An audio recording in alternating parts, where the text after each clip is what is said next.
Greetings and welcome to America in Focus, powered by the Center Square. I am Dan McCaleb, executive editor of the Center Square Newswire service. Joining me today is Casey Harper, the Center Square's Washington, D.C. bureau chief. We're recording this on Friday, July 21st. Former President Donald Trump already facing criminal charges in the state of New York and also in federal charges in Florida related to the classified documents that he had stored at Mar-a-Lago, revealed this week that he is under another federal investigation, this one related to the January 6th riots at the Capitol. What's going on here? You know, Dan, what's a federal investigation between presidential candidates these days? Just another one on the list. I mean, it's weird that there are so many you can't even keep track of them. We're a little light on details on this one. But you know, Trump announced on Truth Social, your favorite social media site, this week that special counsel Jack Smith has sent him a letter saying he is a target of a criminal probe related to the January 6th, events around the Capitol there, which of course have been a sort of never-ending source of controversy in the U.S. So this is, kind of separate from the classified documents investigation and the other kind of investigations or legal proceedings that Trump is a part of.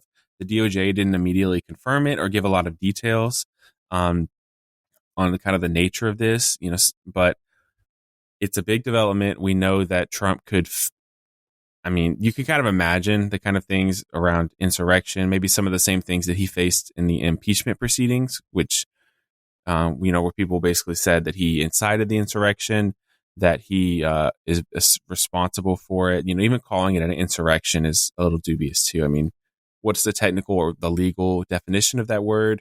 And did, he cross that line? So there's a lot of questions still on this, but it's the latest thing and it could have more teeth than some of these other investigations. And I think, Trump has been complaining, interestingly, about how all these legal court dates are basically election interference because he's going to spend the whole next year in court instead of campaigning, which is kind of interesting too.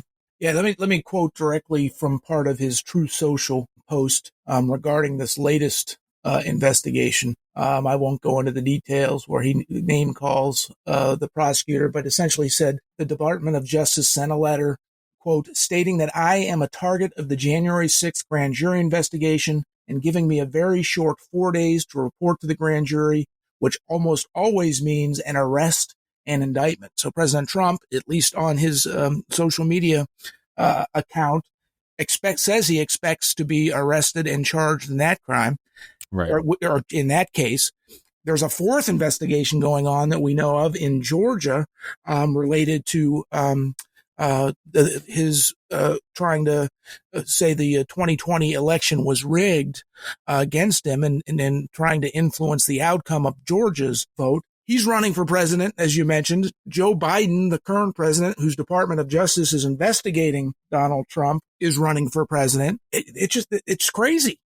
It is crazy. And, we talked about this on another recent podcast, but I think people can't help but feel that there's some kind of double standard when there's this many investigations, when they're all proceeding at different speeds, right? And I mean, this is from January 6, 2020. So I guess my initial question is, why are we just now, it's 2023 and it's been 3 years. Why are we just now kind of hearing about this? I don't know. I know that sometimes legal proceedings take a while, but it just seems odd. It seems odd the way this has happened. And Trump's line, his argument is, hey, it's because I announced I'm running for president again.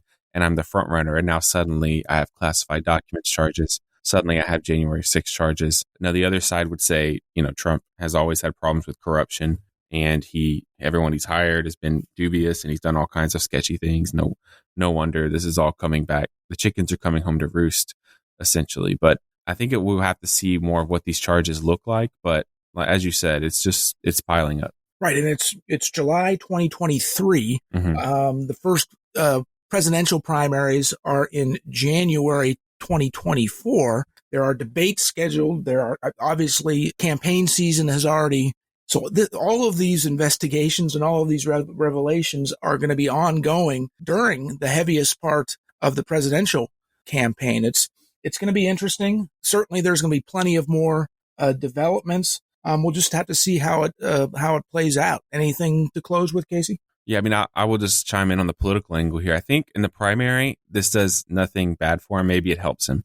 I think Republican primary voters are thoroughly convinced that federal law enforcement, like the FBI, is totally corrupt and um, biased against Republicans, at least at the levels where it's relevant. Maybe not the drug enforcement wing of the FBI, right? But there's enough anti-Republican, anti-Trump bias in the FBI in the Republican primary voters' mind to make this just a bogus investigation, and they point to kind of a double standard for that Trump and Biden have received. So I don't think any Republican primary voters at this point are going to be swayed by these investigations. Maybe a handful, but it seems they've only bolstered Trump over DeSantis since they've come out. But they could definitely have an impact in the general election. And that's where, with independent voters, it's really just going to come down to what do independent voters think about these investigations? Do they think they're legitimate, or do they think they are kind of a partisan attack to take Trump out? Interesting. And my closing statement, just as we're talking about this very case, Casey, I just got a breaking news alert that the Trump classified documents trial will begin in May of next year in Florida. Wow. Oh boy. So just he's going to, it's as it's scheduled now. Of course, anything can change. He's scheduled to go on trial in the heart of primary season. Anyway, we are out of time. Listeners can keep up with this story and more at thecentersquare.com. For Casey Harper, I'm Dan McCaleb. Please subscribe.